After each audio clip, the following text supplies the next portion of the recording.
coated in a plastic resin. It's still wood inside. The ones I made didn't go for a plastic coat, and what we did was we glued them all up so that they were all the right size blanks, and then we turned a set of them for a sports bar. And I had one left over, and you know when you think that's too nice to do anything with, but I don't know what to do with that, and actually I've ended up making a large. I make clown clocks, and I've made a large clown clock out of him because the pin was just too nice to sort of turn into anything else. But a box is a nice idea to keep the shape. Yeah. I think you had a club member make a coffee mug out of pin, and including using the very top part to cut and make handles that he then epoxied onto the side of the coffee mug, and he used it as a mug. A flask or a decanter would be a cool idea too. Oh yeah. You could epoxy the inside so it's waterproof and food safe. Or you could do a two-part hollow form and have a formed piece of stainless steel in the two pieces to create the bottom curve of your rolling pin, and then a lid for the top of the rolling pin. That would be neat. I might have to try that. Getting the wheels going, everybody. Right? Getting us all inspired by all the ideas everyone's getting. So it's great. I'm sure we got a ton of them. Sometimes I turn to this, it's just a basic little vase because I have so many ideas that I needed to reset my brain. Everything was like, it's like when you slam on the brakes on a bus and everybody goes flying towards the front. That's how my ideas, and I had to like just go out there and turn something where I was blank, deer in the headlight turning, where I'm just like, so yeah, you gotta go it's overwhelming. Just not without the camera. Yeah. Turn the camera off and turn something. Yeah, that's another challenge too, is when you turn on with the camera on a lot. Oh, look at Martin. That's your full-size bowling pin. Oh wow. Cool. That is so cool. I don't like clowns, but that's cute. Clowns freak me out. But that's a full-size bowling pin. That is cool. So cool. That is. What are all the woods? Wow. What are all the woods you laminated together? Lots of different ones in there. There's Padauk. There is Osei orange. There's English oak. There's ash. And the one down the centre there is Epi. Oh, okay. Very nice. Very nice. Thank you for sharing. Very cool. Purple art on the two outsides. We're going to see how Kim's comes out next week. Yeah. Look forward to seeing it. All right, Ed's not going to do this again, and so I can find this to edit it. Okay, I can do that. Anybody else up tonight? It's kind of open floor, folks. If we don't get anybody real quick, we're going to call it a night. See, I'm getting all choked up over this. Hey, Eddie, I wanted to ask Caden, when he turned his bowling ball, I've only ever done one, but mine was extremely messy. It looked like somebody had poured baby powder all over my workshop. Did he have that same issue when he was hollowing out his bowling ball? I did. I actually, as the curls were coming off the bowling ball, they were long, rubbery ribbons going through the air. My lathe was absolutely filthy with static cling rubber ribbons. But the moment I touched it in my hand and put my fingers together or any pressure against it, it was dust. And when I sanded it, it was like a fine talcum powder or a baby powder. So definitely wear a mask when you're sanding that stuff. It's quite fine. It gets really deep in there. But yeah, I made sure I wore a mask doing that. Good, thank you. Yeah, I'm holding off to do another one until I get my new shop. My wife wasn't happy with that big mess that got everywhere. It also did a number. Sorry, it did a number on my bandsaw as well. My bandsaw blade's been duller than anything ever since I cut that one bowling ball. I have 3 more 5-pin bowling balls to turn, and then I'm going to go up to a full-size bowling ball. I have one, but just haven't cut it yet. I wanted to do the small ones first, just to see what I was working with. So mine was the full size, and I just picked it up at one of the thrift stores for about $3 or whatever. And of course, I got the idea from Carl Jacobson when he did his on YouTube. But I just stuck mine between centers, used a parting tool, and got it as deep as I could, and then cut it the rest of the way off with a handsaw. Oh, you know what you do? Here, I got a tip for you. You can see when I cut this blank right here, I found my centers. So I have a center. The bottom is curved, so it's hard to actually get a spur drive or a safe drive to sit perfectly flat on it. And it's almost like you're chasing your tail trying to find dead center. So as long as you have this mapped out and you have your center, use your tailstock without any spur drive in it. And that concave shape will take the bottom curve of that bowling ball perfectly. Yeah. And then it centers perfectly on those center lines. No problem. Good That's a idea. great tip. Thank you. No problem. Doug, I can see why you went in the forces to have a 10-pound bowling ball in between centres spinning at 600 revs. Let alone getting them shot at you. Hey, it's all good. It's all good. Doug's in the military. You can take those chances. Yeah, of course. Right. Still, Those English people are too soft for that. too soft for that. anybody else out there? I'm seeing a lot of regular names. We're open. Yeah, one more thing. So I saw they put in the comments for our YouTube channel for Worldwide Woodturners. Kim, go ahead and throw yours and Doug's in there too if somebody hasn't already, so everybody can go check out your guys' YouTube channels.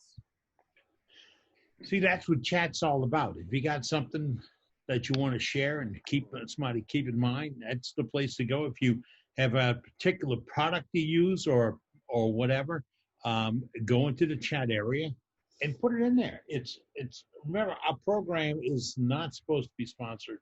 We're not supposed to endorse, and we don't. If I tell you I'm using a one-way revolving center tailstock piece, I want to tell you that Jet makes it, Delta makes it, Robust makes it. You know, it's available from varied sources, and it's almost identical items. And I did say almost. And if the dollar drives you, or the quality drives you, or the need drives you, that's what you should consider when you're looking for these parts. That's why I like folks to give the options. And I've seen enough videos, and you have too, of people that go 100% commercial. And you know, everything they make is made by this company. That's all they use.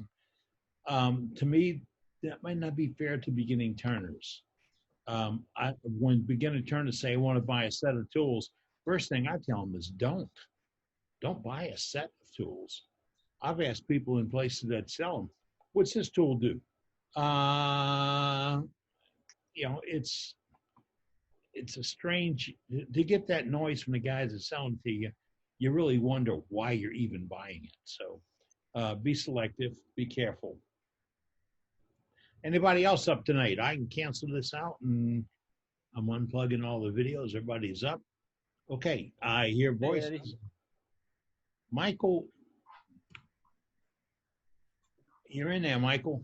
Yeah, I just wanted to echo what somebody said earlier about thank you very much for everything you've done for the community over the years.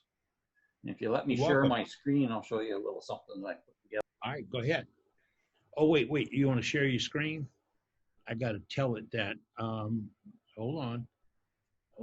I got the wrong button just now.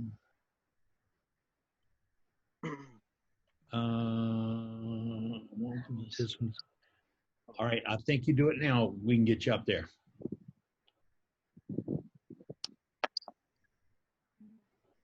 We should be seeing the shared screen.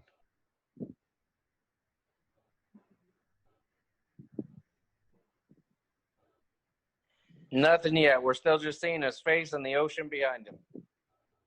You have to unmute yourself. Oh, here it goes. There it is.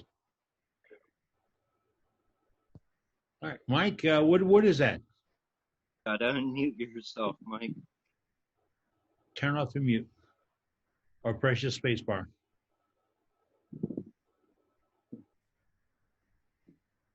I'll do my best to interpret for him. That's a plate. That's a plate. It's a piece of dogwood crutch. It's got a couple of coats of shine juice on it. I kind of like the natural satin look of the wood, so I didn't make it shiny. Good. And it's about 11 inches in diameter. I like that little recess in the center. That really defines the piece, stands it out, makes it stand out. I like that black line out of That's nowhere. that's where the limb went out to the right-hand side of the trunk of the tree. That is so cool. Just kind of like boom, black line. Very nice. That's what I It like about. accents the bowl perfectly. Yeah, it does. Yeah. What I like about this hobby is you can turn that exact same shape 100 times and it's not going to look at all like the one before it. Yes. Yep. They'll all be one of a kind. Yeah, that's what God did to wood, makes it beautiful. That's right. Amen. Yep. Right. You got anything else to share, Mike? No, that's it, Eddie. Thank you. All right, you're quite welcome, sir. You are very quite welcome. I Very got to nice. cancel this out and do this. And Mike, I think you have to turn your share screen off. I can't get back to you. I can't get rid of you. I'm trying to do that. Okay, there we There we go. go. Went off. All right. It's who's got the right button. That's what it's all about. Anybody else here tonight? Just like the BS section that goes on after the meeting. Captain Eddie. Fred? Eddie? Is that Fred? I got a tripod. I'm sorry, is that Fred? My phone, I'm going to try switching to a different internet connection because there's about a 2-second lag. Yeah, it's like watching one of those cheap cable shows, you know, where the lips move and the voice doesn't come out. You going to change now? You want to come back to us, Fred, or? I'm just going to kind of hang around and listen. You guys go on, and I'll be back in a second. All right. Thank you, Fred. Anybody else up? You know, you turn and you're looking at Matt Locke and he's gone. And then the voice comes on. We still have a good bit of folks out there tonight, but it's getting close to wrap-up time. We're going to get back to Fred in a minute when he gets lined back up again. Anybody else for sharing, tips, gallery,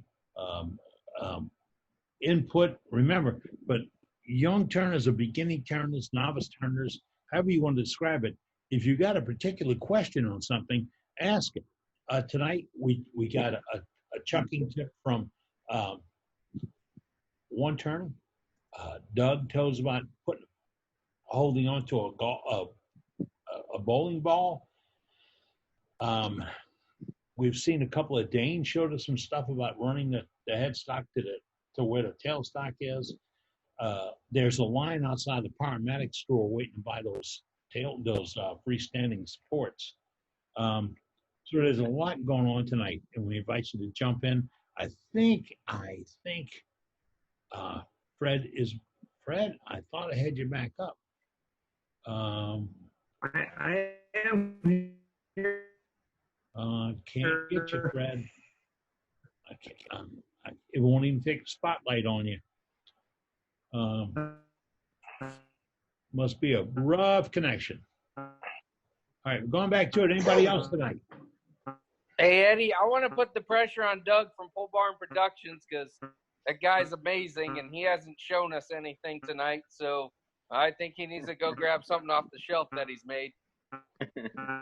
Who's that? I Doug agree. from Pole Barn Productions. He's just sitting back there in Michigan with nothing to do right now. I agree. Go get something. Doug, you still in the park? I've got a shaky internet. I'm still here, but I don't think I have any of that. Yeah, sorry about that. Anyway, I've been cheering you on. What is that? So Fred's connection is chopping up his audio. Was Fred trying to speak, but his audio is garbled because of his poor connection. Oh, Here you go. Let's go to this nightmare that Kim sucked me into. With the dyed resin or the dyed shavings in the resin. So all it is I turned I turned a blank into curls, making a tenon. How I made a tenon, I just turned an entire piece of wood down to a tenon. I got a lot of slack for that, by the way, but I added walnut to the bottom, burned my logo in it, and then walnut rimmed it with a lid to match. Now these are just dye-colored shavings, and like Kim was saying, I can't remember the name of it's the a dye. deco art made by Deco Art. Is that what they are? Or, yeah, folk art, deco art, folk art. Folk art. That was it. Folk art. So, anyways, those are just dyes, and they're water-based, so we had to make sure they were dried because they do affect the resin. And this was Kim's idea. Kim picked the colors for all this, and she went with her colors. So. I liked yours better, by the way. Yeah, but yours is doing better with views, so. I will put the link to that dye we used in the comments. Let me go find it really quick, and then. But yeah. Doug, if you would, show us the bottom of that piece again. Did it come in a liquid or a powder that you mix? It is a kind of like a gel, but it's a water-based. Okay. Oh, okay. I wanted Doug to show this because I get this a lot of times about folks that want to put their name or brand them in. Kim, you brand in your pieces, don't you? Yes, I do. Yeah, and that's a nice mark. And I had one made that just had my initials on it. You have to brand your wood. Gearhart Industries, I believe, is the branding iron company. It's out of Georgia. Can you throw that in a chat for us? Even get close so we can search it. It's just Gearhart Industries.com, I believe. All right, because we didn't have any way to write it down. Yeah, there's a whole bunch of powdered dyes that you can even get on Amazon. I find they work quite well as well. I've tried a few of them. Probably similar to what you're talking about. Gearhart Industries, and it's in the chat thing. And if you didn't write Well, it's not a link. I just wrote it out. I'm not in a browser where I can get that. Oh, that's okay. We'll get close. Put it up. That's what I make Google for. I got Anybody mine else from tonight? custombranding.com. I'll go ahead and put that in the link as well. I get that asked quite a bit. I can say that Doug heats his up with a propane. Acetylene. You're not supposed to. I do it anyways. Mine I ordered so that way I can put it in a heating, it's like a pressure it's pot. hot enough to do the glass, what do you call it? The stained glass look, the metal for the stained glass. Anyways, yeah, I guess what it is. I would say that, I don't know because I don't have a round logo like Doug's, but mine's rectangular. And oh my gosh, it's so frustrating because you can see where it doesn't burn all the way if the piece isn't exactly flat. So just keep that in mind. The bigger it is, whenever it's rectangular, the flatter you're going to have your piece in order for it to burn, or possibly get the branding company to make your logo deeper. So that way, when you push in really good, you're getting, I think mine's just too shallow, maybe, or it's just too rectangular. I need to do a round logo. It's just some of the things that I wish I would have known before I ordered mine. Yeah, no, you're not. You're not supposed to use the acetylene like I use it. It takes forever to do it with a propane torch because it's 1/4 inch to 3/8 thick. You know, so it takes a really long time to get it hot. You can get electric ones that just plug into the wall. You kid? That's I what wasn't mine being is. I wasn't being picky when my sponsor sent it to me. What he sent me is what I'm using. That's cool. That was my big dilemma too when I started signing my stuff years ago. I had a big dilemma between a brander or a wood burner. And the thing with a brander is it has to be perfectly heated properly, evenly, and then when you press it on the piece, you have to have an exact even proportion and an even pressure. Otherwise, you get that overburn or the bad burn. And then I thought, if I get a wood burner, like a razor tip, with practice, I can sign my name, label the wood, give the work pieces a SKU number, but also with a wood burner, I can use it to wood burn, carve, texture, and embellish my work in many ways, where a brander is just a brander. So something to think about. Yeah. It does. I was using one, but it was probably really old, and you were this far away with the heat. You couldn't grab any closer than that, so it's really hard to write with that much distance. And so the sponsor at the time saw that I was struggling with that and sent me the branding iron. Now I suppose you could stick it in the tailstock in the Jacobs chuck, heat it there, run it in like Ken Moon does that, I believe. Runs it in with the tailstock and burns his logo in flat that way. Yeah. Yep, that's what we have for ideas. Yeah. What razor trying tip. something new here, so Sorry. I'm going to try something new, and that I've gone to laser, and I can sign it and download it from the laser and burn it right into the bottom of the bowl. They're handy. Well, I had somebody sent me laser cut maker coins with my logo in it like that. The problem with it is when you like put it in there, you put the resin in, it tends to bleed from the inside of the plywood or whatever he's using. It bleeds through, so then you get them colors in the resin. Yeah, I just burn it right into the bottom of the bowl. Is that?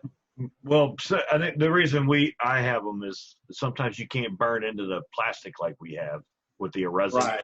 where it doesn't cover solid wood on the bottom. So you put a maker coin in the bottom, you fill it with resin to cover it, and it tends to bleed. Sometimes you have to seal those first. Okay. Yeah. That might be a problem with resin. Another thing you can do for a maker's mark is you can have little button companies make little acrylic buttons, and it'll have your logo, your insignia, your email right on the button. The only thing you do is don't have them put the backing on the button, and it's a simple inlay in the bottom of the bowl. I've seen a few guys in the UK do it that way. I've looked into that. We call them pin badges. Yeah, so they're a badge. pin badge. They're a metal pin badge, and you can get the pin badge company just to make up your badge to go on your top, and just tell them that when they're making them not to attach the pins on the back because you want to insert them into the timber. So that it almost comes like a coin with whatever design you want on. So you can have a Blue Peter badge or whatever badge you want to design. They'll do the design for you. Yeah, I looked into that here. We're the token company. We make token. Yeah. Yeah. Same kind of thing. It's it's whatever is the works best. Like you say, branding irons. Some people pyro it in by hand each time. If I have a resin project, oh, go ahead. I'm sorry. If I have a resin project that I'm coating with resin, I'll just stick my regular stickers that I order to hand out for stickers, and then I resin over top of that, and then I don't know what you have in the States, but we have a company in the UK that's called Able Label, and they produce a clear sticky label. So it's got no backing, and what you've got is whatever you want to put onto it that you can stick onto the item, and then you could resin over that. You know, they are literally, you know, like a white label that you would stick onto an envelope. These are made in a clear plastic. So there's, you know, you can attach it to the wood and it just has the writing on. They're quite good if you're going to put epoxy on the top of them or that sort of thing. Wow. And certainly in the UK, they are very cheap. You know, you get like 100 for £3, something like that. It's not, they're not expensive. Wow. But Able Label were online. I don't know if they're still online, but they're a UK-based firm. But you must have the same out in the States. Yeah, we have several different sticker companies. Vistaprint so far has been the cheapest that I've run across for labels or stickers. But yeah, that's a good. I never thought of doing them on clear. That's a good idea. I've got one, believe it or not, from my timber supplier that I'll try and grab. Oh, cool. I was at a trade show or wood turning show and saw a guy's piece on the counter, and they had a number like 12357. And I said, "That's the piece number?" He said, "Yeah." And I said, "You've turned 12,000 pieces?" He says, "Oh no, I just had a number." This one is very dirty. It's been in my, in fact, it's been in my workshop for nearly 6 years, so it's a bit dirty. But that's the kind of thing. I can't see myself. A little too close. It's blurry. It wants to go closer. No. But that's the kind of thing where that's just a label, but you can see the wood behind it. Oh, okay. Kind of like address labels. I get it.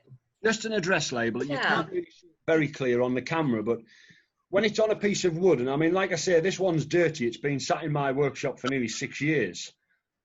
But that was his business card.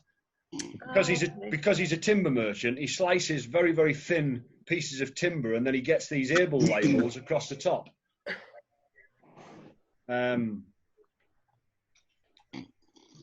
But it's an idea for you. They're certainly very, very cheap, and like I say, a lot of the guys, any of the sticker companies should do them in a clear plastic. All right, thank you. One more reminder, folks. If we put things in the chat area, and you didn't get a chance to write it down, you're awkward about asking again. If you right now go to chat. In the bottom corner is a little square with 3 dots.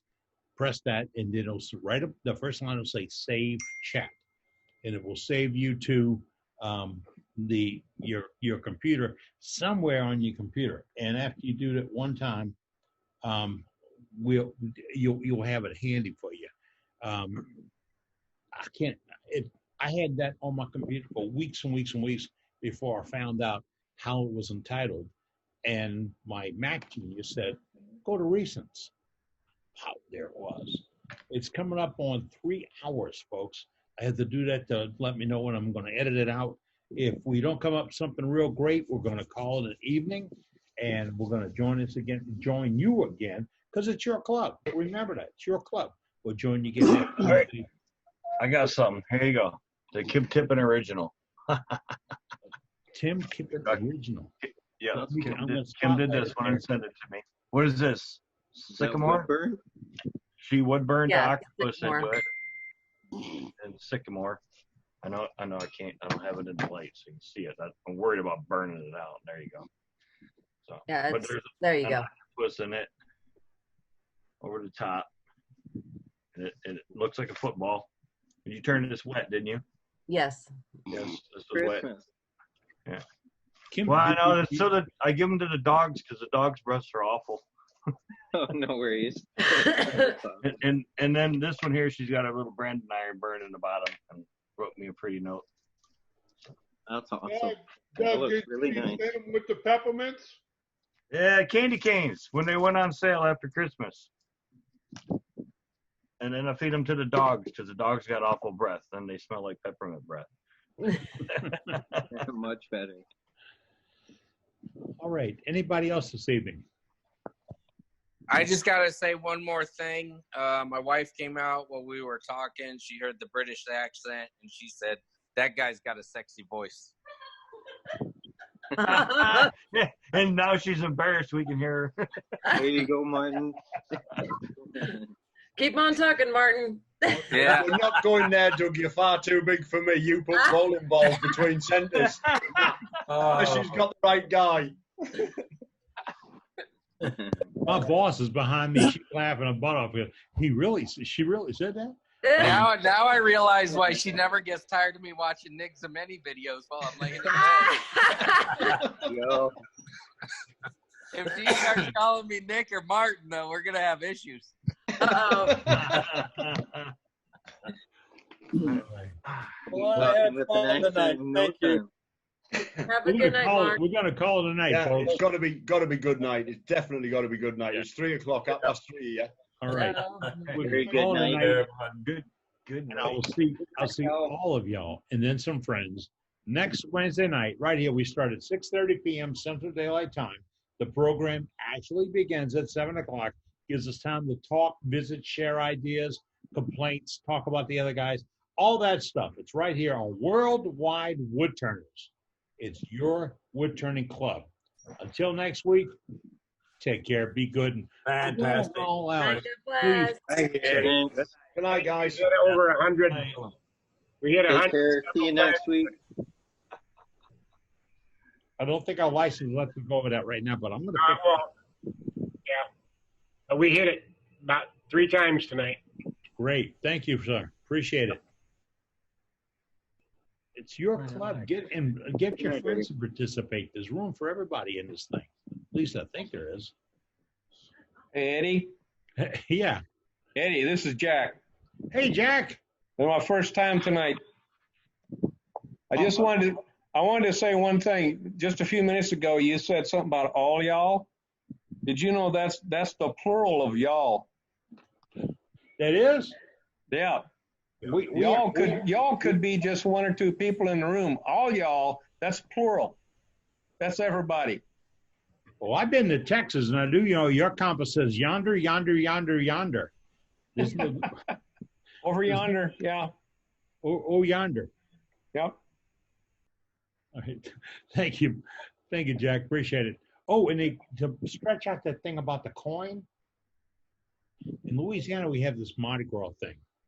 I don't participate, but they do doubloons, and clubs order doubloons. Well, some of those folks kind of specialize in odd-shaped pieces, and they'll put your art in 3D on those doubloons, and then you can put that in the bottom of your piece, if you think you want to do that. All right, I'm talking. The wife is management. Pardon me. What's it now? They'll call it a supreme leader. Is right there, and she tells me we better stop. It's 3 hours. I'll go along with that. See you next week. Good night, Eddie. Good night, everyone. Night all. Take care.